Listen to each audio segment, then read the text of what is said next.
Hey everyone, so I finished The Gathering Storm by Brandon Sanderson and Robert Jordan. It's so weird to me that I've never done a Wheel of Time review ever. I've been doing this for almost 5 years now. I think I started spring of 2020, like right before COVID, so maybe even like March 2020. And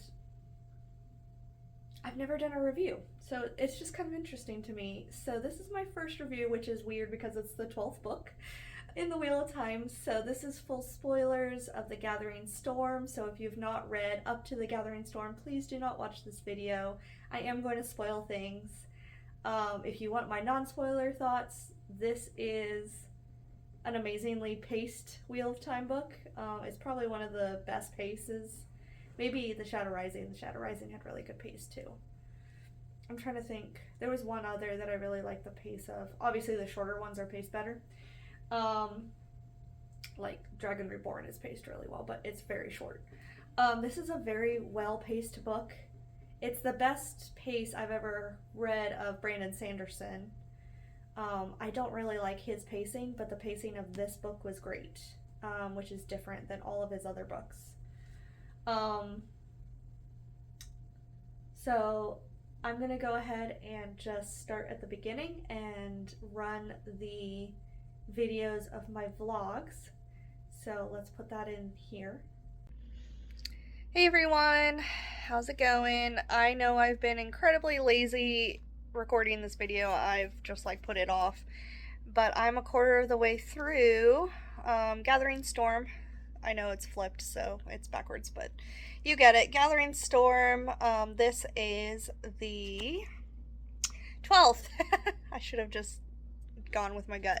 The 12th Wheel of Time book. It's the first Brandon Sanderson one, because Robert Jordan unfortunately passed away, and I've just been putting off recording my little reaction video. I'm gonna do like I did with Last Battle, where I'll do little snippets and put them together when I'm done.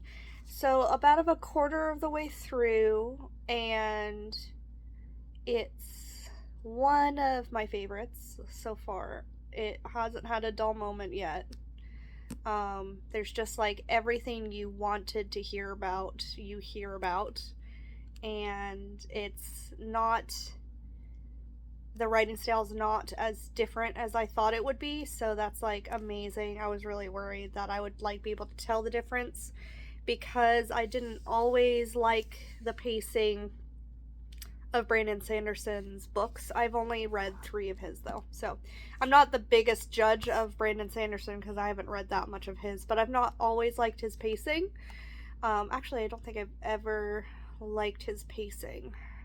I love his magic systems. He's a great author, it's fine, but I don't really like his pacing. So I was nervous about this book, but a quarter of the way through, and I don't really see a problem with that, which is lovely. Obviously it's Robert Jordan's magic system, so I can't really compare that. But yeah, that is my spoiler-free thoughts. I don't know if I'll do split it, but I'll put a spoiler warning here if you want to keep it spoiler free. I don't know why you would watch this video if you want to be spoiler free, but I'm loving it. My biggest, and I heard that this was the case, I'm really enjoying Rand's perspectives, and that's exactly what I heard was the case with this book, was that Brandon Sanderson writes Rand really well, is what I heard. I haven't gotten Matt yet, so I'm interested to see that. I've only gotten a little snippet of Perrin, and it was also very, very, very good. I really like how he wrote Perrin. And I've heard that he writes Rand and Perrin better and Matt worse, is what I've heard. So I don't know if that's correct, obviously, because I'm only a quarter of the way through. I haven't even gotten to a Matt perspective yet. So we'll see in my next clips if that's correct. So I think I'm going to do at least 4 little clips of the book and then put them together when we're finished. I might do half if I slow down, but I don't think I'm going to slow down. Like, this is going pretty quickly. I think I started it on the 1st, and it's the 8th. So in 8 days, I'm a quarter of the way through. That's not... And I read it every other day. So that's 4 sittings. I'm a quarter of the way through. So that means it should be done like mid-February, which is right on schedule. So I'm pretty excited about that. I'm pretty excited that it's going quickly. It's reading well. I was all nervous that I was going to have to like audiobook it quick because I need to stay on schedule, which is kind of stressing me out. I need to finish the series by the end of June. So I was like all worried that I would have to like audiobook the ending because I need to get it done by February. But if I keep this pace up, then there's no problem. I'll be like 2 weeks early. So yeah, I'm really, really enjoying it. I hope y'all do too. I don't know if I have any like fun predictions right now. I'm trying to think. Do I have any fun predictions right now? I don't think so, but if I think of it, I'll add a little clip here. If not, then that's fine. I'll just talk about my predictions at the end of the book. I also want to do a video soon of like my previous predictions because I think they're funny. The ones that I got wrong, and if they're right, I think that's also kind of funny. So I might do that video soon. So I might go back and do my predictions for each book because I wrote them. I've been writing them since probably Fires of Heaven. I've been doing predictions at the end of each book. I just never posted it. So I think I just wrote it down. And then I like crossed it out when I figured out it was wrong. So I have like a fun little Word document of that, and I share it with my mom, and she laughs at me because she's avid Wheel of Time reader. So she knows everything. So it's really funny for her. So I think I might share that soonish. So let me know in the comments if you would like to hear my wrong and correct predictions for each book. I think that would be funny. So yeah, that's I think all, and I will see you soon for the next little clip. So up to this point, it's just been an amazing book. I'm on chapter 20, but chapter 20 is the first Matt perspective that I've had, and so I was warned that from a fan that the only thing Brandon Sanderson doesn't write the best is Matt, and I see what they mean. It's not bothering me too much, but this Matt perspective definitely feels different. Like, I can tell it's Matt, but just the way he whines is like different. I feel like I've been trying to like rack my brains on like how it's different. I feel like he would complain this much, but it was more in his head than out loud. In the other books, I feel like he didn't complain out loud. He just complained in his head. And I know some people that's like, what's the difference, whatever. But like, it just seems weird that he's like whining to his men about being married and stuff like that. Some of it's funny, and it is great to be back with like Matt. He's still great comic relief, but like, it's just like the tone's a little different. And I really liked how it started, but I don't know. It's just like it's just slightly different. It's really weird how like the other characters I've liked how Sanderson wrote it, but this one it's like just something's a little off. But that's fine. I mean, I'm not gonna like think this is gonna ruin the book or anything. I'm more of a Perrin person anyway, so like it's not gonna bother me that much. That's not my favorite character. But it's it is different. So just an observation. I'm not saying that Sanderson did anything wrong. He's very impressive so far, how he's written this book. So yeah. Okay, so I only have the epilogue left. I just like needed to rant quick. I just feel like this whole book has like come together in this weird way that it was like, I don't know. If you know me, I've like had trauma in my life, and trauma is quite a roller coaster of healing and then hurting again and then healing and then hurting again, especially if you've had more than one traumatic event. And I just like all the things with Rand at the end and how emotional that was. And it's just like this whole book could be summed up with like the consequences of compounding trauma. And it's just like hit me. It's kind of hard to talk about. Like, I don't know how to explain it, but it's like I identify so strongly with it.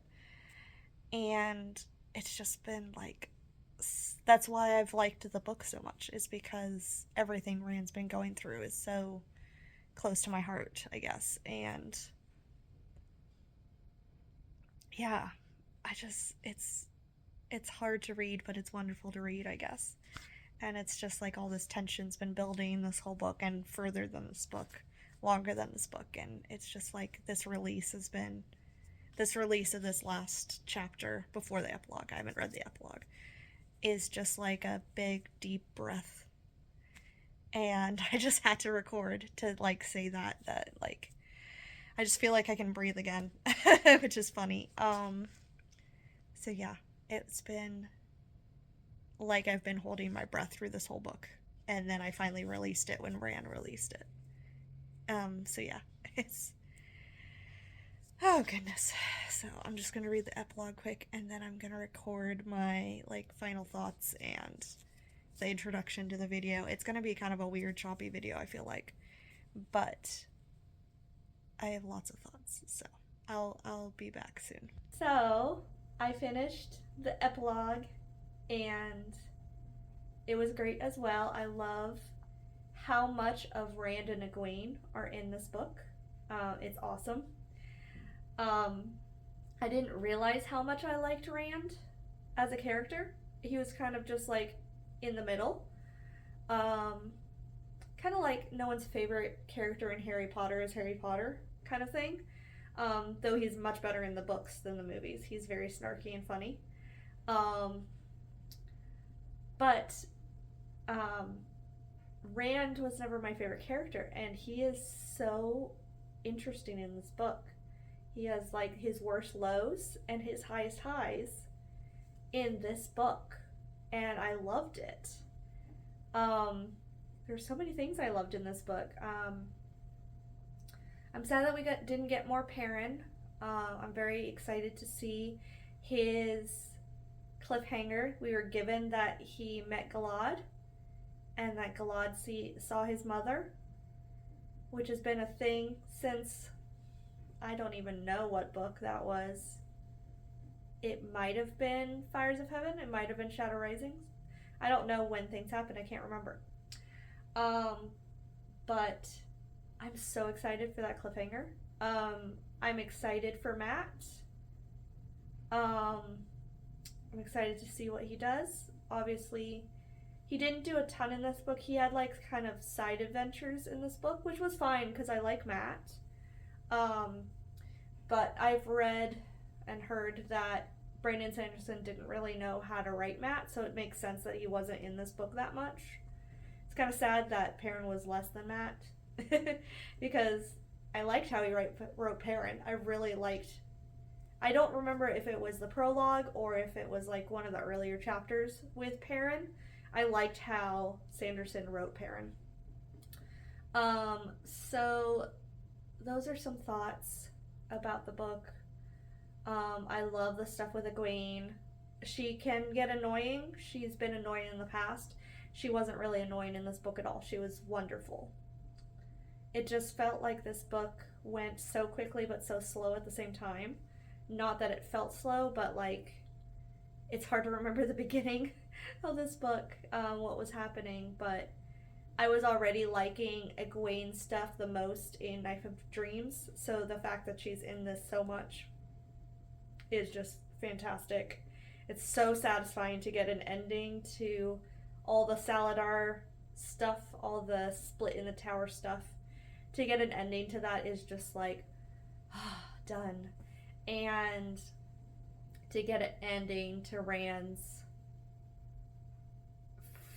I don't know how to, like him thinking he has to be steel is just wonderful. And I love the commentary on, kind of like I said in one of the clips, the commentary on what trauma does to you. And that just that release is so beautiful. I've had times in my life like that where I've it metaphorically been on the top of the mountain screaming, and just that release of an emotion just like healed something in me. That has definitely happened to me. So that's why this book is just like so personally fulfilling to me. And it's going to be hard to top it. I don't know if people who say this is their favorite book, it might be my favorite. I'm going to say that with caution. Um, but it was so well paced. It had so many good things in it, so many tragic things in it. It was a little dark in the middle for me, but it has to be up there in the top three. It has to be top three, which is crazy. Because, like, maybe a week ago, I was like, this is a really dark book. But the ending was so satisfying. So I'm going to wait on it. I'm not going to place it in my rankings yet. Um, so I'm going to do what I always do is I watch all the commentaries about the ending, about everyone's thoughts, um, and then kind of process and then decide where on my list it lands. So that's the plan. I'm very excited that by June I should have a Wheel of Time rankings video for you. I'm almost done. I only have 2 more left. So my rankings are pretty set. I do want to reread and see where my rankings change. So I'm going to keep my rankings, this list, I'm going to keep it separate as like my first read through list, and then do my reread of everything and then change my list. So yeah, thank you so much for coming along with me. I don't know who's going to watch this because most people haven't finished Wheel of Time, but maybe someone will watch it. It was wonderful, and I hope y'all have a great day. Bye.